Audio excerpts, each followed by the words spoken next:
something else I was thinking about is like, I was thinking about the people that have had the largest impact on my life. There's one person in specific, like specifically, in specific. I don't think that that's a term, but who truly had probably one of the greatest impacts on my life. And you know who that person was? Some random lady that worked at, or not worked at, I think she actually owned, it was like some sort of art school in San Antonio. And I was, kind of running through a bout of, drug use, and I had lost my phone. I was without a car.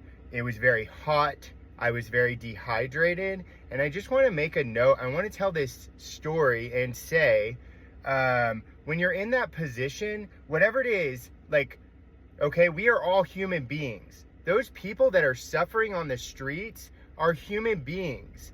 They are people that, somebody gave birth to them.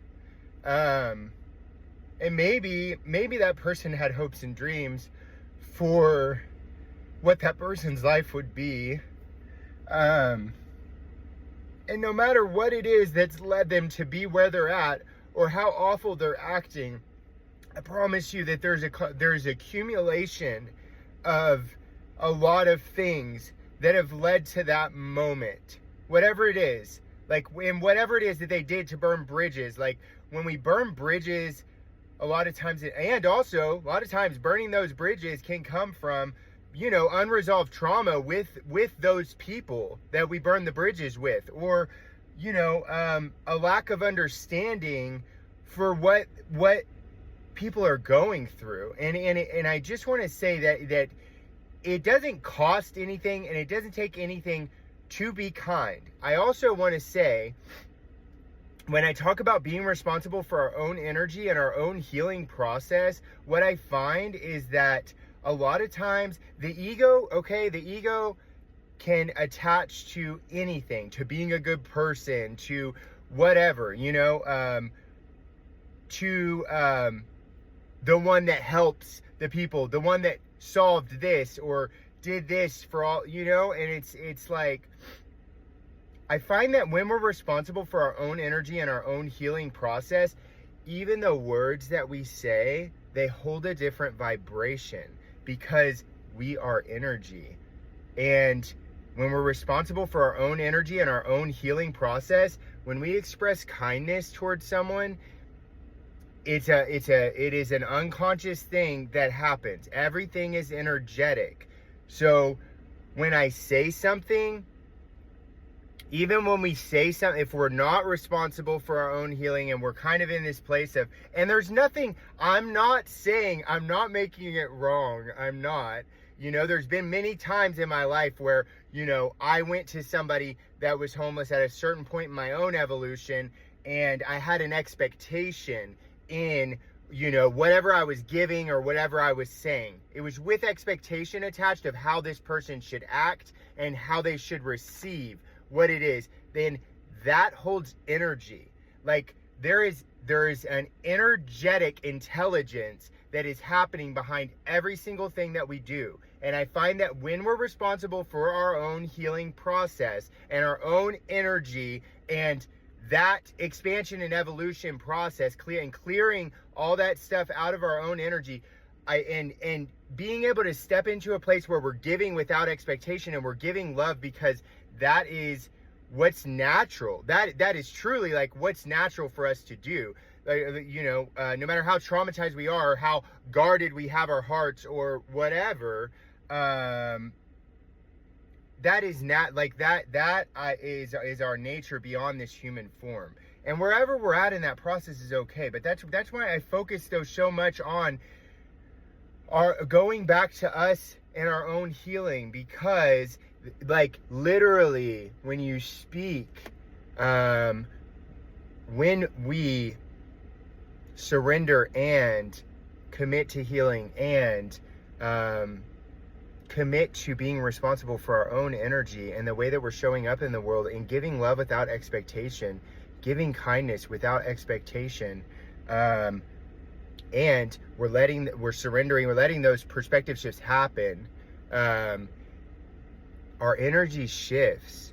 The words that we say hold a different vibration, because there's a different, it shifts our entire energy. It shifts our like quantum field, you know, like our energetic field, our aura, like whatever. And then everything holds a different vibration. So, and what I found is, also, I just want to say, when I was in that place, you know, everyone that I was running into, person after person, I was literally, I got to the point where I was vomiting, because I was so dehydrated. I couldn't get water anywhere. I didn't have money. I didn't have a phone. And when I would go and approach people, other human beings, there was instant judgment, you know, from, oh, this person's a drug addict. They're on drugs. They're, you know, whatever. I don't know the thought process in their head, but I could feel the energy of judgment immediately. And then literally like, hey, there was even one point like, hey, can you just call 911 for me? Excuses about like, oh, somebody working at the laundromat, this business doesn't have a phone. I'm like, well, do you have a phone? Like, do you have a personal phone? Oh, no, you don't? Okay. And actually remember in that situation, I was like, do you have a soul? And then she, you know, threatened to contact the police. But that was literally when I was in a place where I couldn't stop throwing up because I was so dehydrated. And these are situations that I have lived through, where I've kind of lived through those eyes, and the amount of people that you end up kind of giving up, because it's like, oh, I need help to get some water. Like, and it's like, but then that judgment is just like, no. So then you get shut down. I'd been shut down so much over and over and over and over again. And then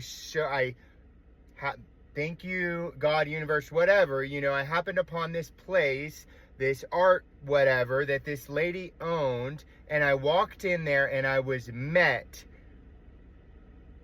with so much love and compassion, and there was no judgment. In order for us to be able to see through whatever it is somebody, then that's why it goes back to our own healing process, because in order for us to show up without because that judgment is always about us. It's about something within me. It's not about them. And I'm not angry. I'm just like, I am passionate though, you know, because walking through that is, I'm so grateful for it, because it really shifts your perception of the world. And when I'm out there and whatever, and I have the opportunity to connect with somebody, no matter how broken they are, the only reason that I'm like, one of the reasons is because also it shifts our perception when we've walked through that and we see what it's like out there, and we see that people are just forgetting that these are human beings. Like, these are people that somebody gave birth to, that somebody had hopes and dreams for. Maybe not. Maybe they were given up. Maybe they went to a foster home and then they were like a lot of those situations, tossed from home to home to home, shut out. But like, we get so caught in this like really limited perspective of, oh, we get caught in the details of what's happening right now. And I find when I can pull out of that and kind of look at the wider perspective, then it helps me really have more compassion. And I know that because of what I've walked through, that is part of why I'm able to be so compassionate. But this woman, you know, I don't think had ever, you know, walked through what I was walking through, but she was able to meet me with compassion. And it meant I literally just started bawling in that place, because she got me water, she got me food, she let me use a phone, and she met me without judgment.